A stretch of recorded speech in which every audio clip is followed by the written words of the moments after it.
And I think, we come into the world with a toolbox. The toolbox, you hope it, has all the right tools, but sometimes as you go, you realize there's this thing you're doing at home, and you've got to have another tool for it, right? And so there's like all these tools that you're adding into your toolbox.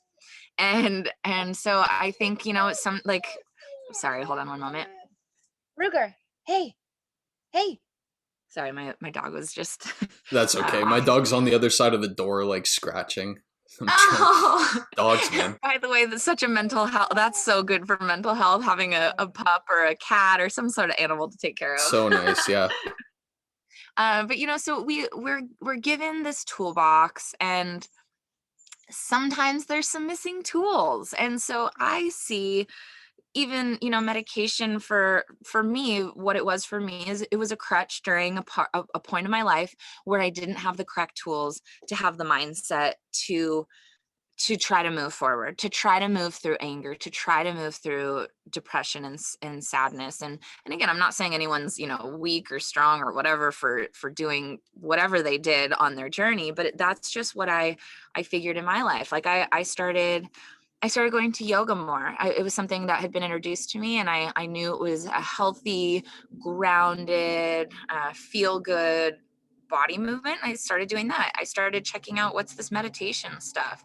I started going to seminars, like self-help seminars, where I could get a better mindset, and mindset, the way that you speak to yourself, the way that you think in your mind about yourself and about other things.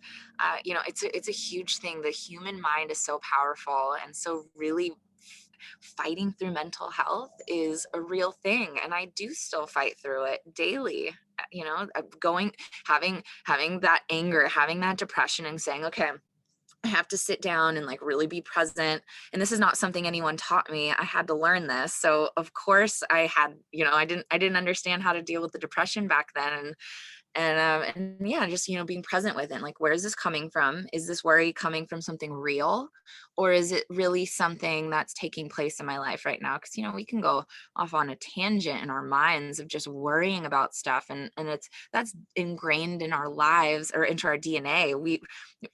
Back in the caveman days, we saw a saber-toothed tiger and ran, like that's where anxiety and that, like, that fight or flight comes from, is like we had to move, and that body, that adrenaline kicks in and you go.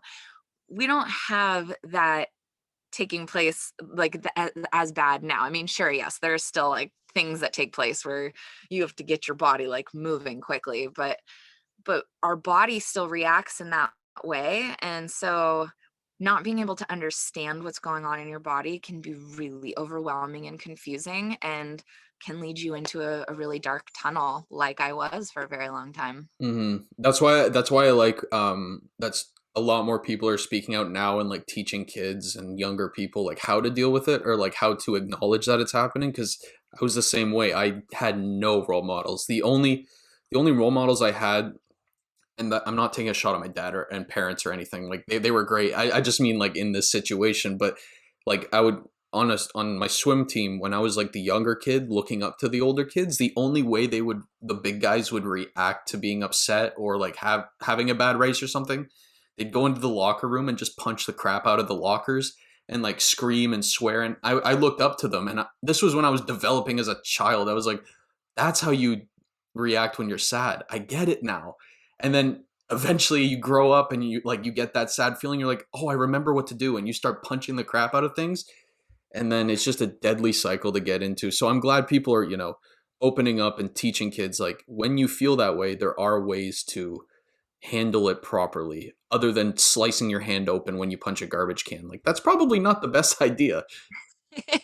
It feels good in the moment, I'm sure, but you're right, it's not. And then people are looking at you and they're like, what's going, I mean, not like you, because you actually thought this is a normal response, but people on older people are probably like, what is going on with this person, right? Well, it feels good for maybe zero point 0.3 of a second, and then you look down and your hand is like bruised and bloody, and you're like, what?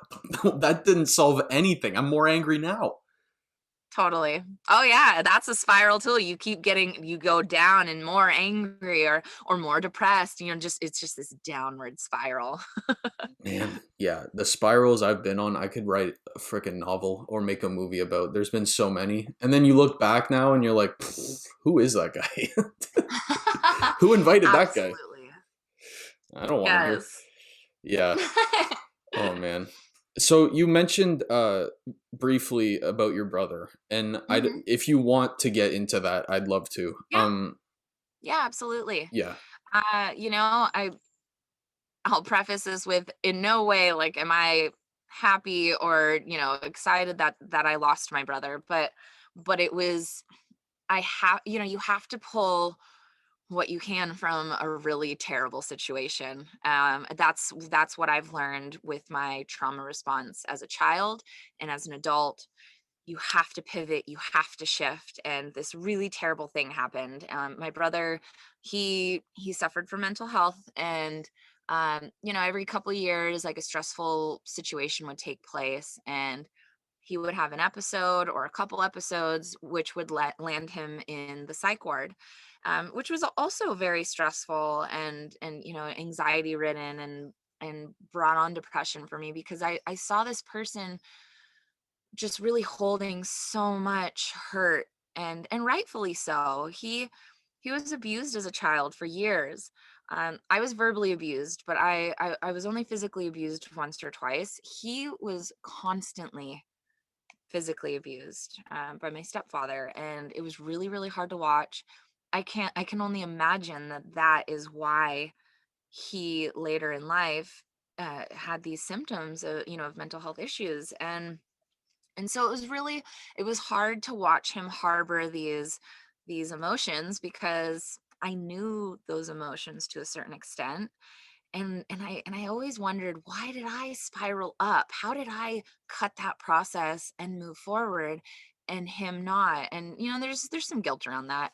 But so every couple of years we'd have some issues, and we'd have to take care of it and help him through the process. And that was hurtful too, because he thought my mom and I were against him. A lot of the times, or thought like we were trying to hurt him when all we wanted to do was love him and help him and get him to a better place. And this last time, he was in a really bad place.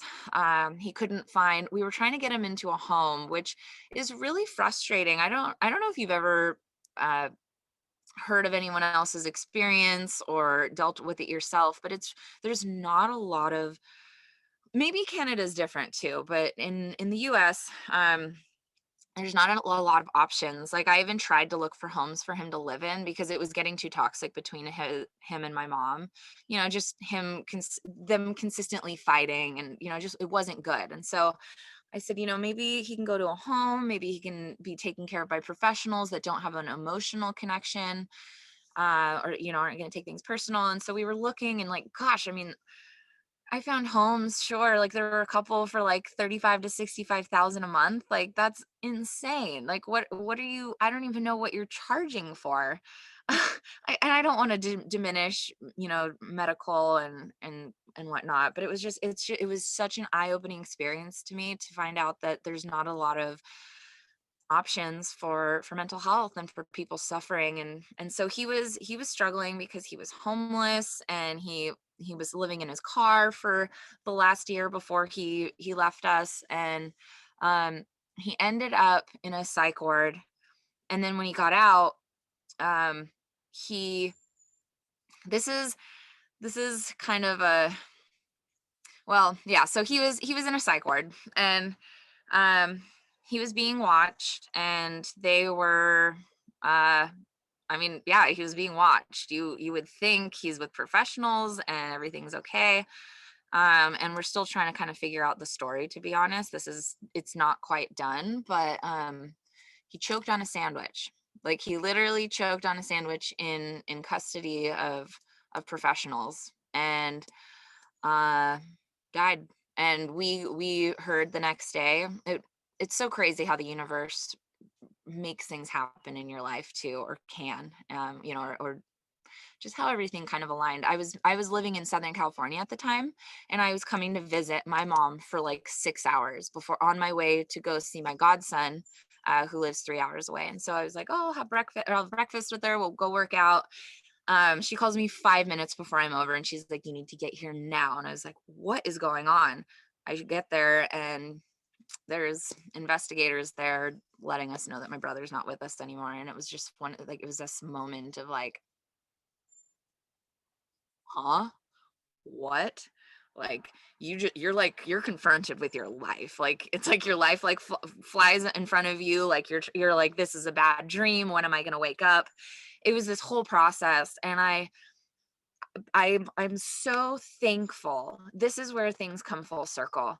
I was resentful for the longest time about my childhood traumas and what had taken place in my family. And then I went on this journey of healing myself and finding different modalities of how I can feel more fit mentally.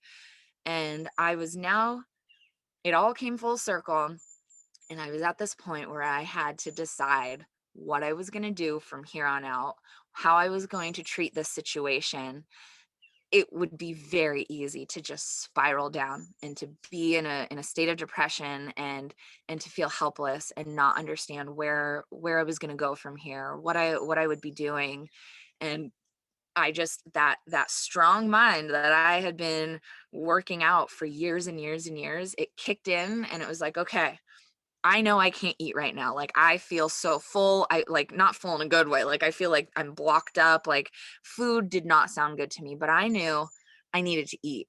I needed nutrients. And so I immediately, like, just out of response, I went and I made my mom a green juice. And I was like, we need to at least be getting nutrients in our bodies, because it's very easy to, like, food is like, again, it's emotional. And if you're not feeling good, there's also times where you're not eating and you're restricting. Um and I really had to, like, I had to ground myself and figure out what was going on. Obviously, I thought about everything. I allowed everything to set in. And I tell people that, it's not about just trying to find the positive in everything. Like, you're human, you have emotion. You have to sit with this emotion. We'd we'd be a robot if we didn't feel depression or anxiety or worry. It's just, how long are you going to sit there? And I had to have that conversation with myself and try to decide, how long am I going to sit within this depression, and how long, until I try to get myself out of it. And so for the first 5 or 7 days, I just let my feelings go. Like, I tried to incorporate whatever I could, like breathing. When I knew breath work really helps, so anytime I was getting that, like, anxiety, I would try to breathe a lot. Or even, like, tapping. That's something I've learned in therapy. Like, tapping different areas of your body can help you be present and kind of step out of that anxiety space in your mind. Um, and yeah, and so it's been a very interesting process. And do I have bad days? Do I think about my brother and completely lose it? Absolutely. And it's still so painful to me, but I have a different toolbox with me. And so I can, as I find myself spiraling into that fear, depression, thinking about death, thinking about my brother not being here anymore, even just thinking of the coulda, woulda, shoulda, like what I could have done to stop it, or anything like that. Um, I stop myself. I allow myself a little bit, like I said, I allow myself to feel, but I stop myself and I go, okay, how realistic is this? And sure, I could sit here and just spiral down from this amazingly terrible trauma, or I can try to be present through it, feel it, and try to figure out a message out of it and move forward. And I always say, like, your mess is your message. Again, for the longest time, I was so mad, I was so resentful that I had all this stuff take place in my life, and now I realize all these things took place to get me ready and prepared for what happened 17 months ago. I mean, I don't know that you can ever be prepared to lose someone, especially that soon. He was 30, so that soon and unexpectedly. Like, you can't prepare for it, but I at least felt mentally strong enough to know that I could pull through this. I don't know the timeline, and I still say that I feel like I'm in grief. And I've talked to a lot of people, and sometimes it's 2 years, sometimes it's 7 years. It doesn't ever actually go away, I hear a lot of the times, but it subsides a little bit more and a little bit more. And so I think just that light at the end of the tunnel, I see it, I know it's there, and I'm just walking towards it. And I think that in life, that's something that we have to remember is things are hard. They really are. Life is hard. This last year has been really hard. And just knowing that, just like fog eventually evaporates, right? And the sun comes out. I can't tell you how long it's going to be there. But there's always a sun or a light at the end of the tunnel. And I think if we can hold on to that and just walk through it, even if you're just walking, broken and crying towards the light, you're still moving forward. Baby steps, half steps, quarter steps, like anything, just moving forward and trying to find that message in it, that some sort of just anything to work through it.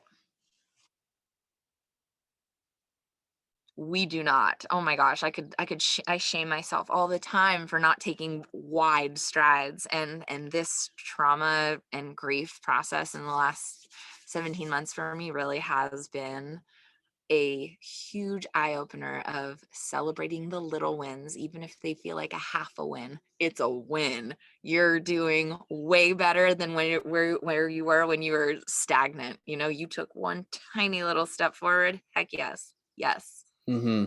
Well, thank you for sharing that. That's I loved what you said when you said you kind of let yourself acknowledge your emotions, because I know people who have experienced like the loss of a family member or just grief in general who kind of just shrug it off and they go, I'm fine. I don't want to show this to even, I don't even want to acknowledge that it happened. I just want to keep going.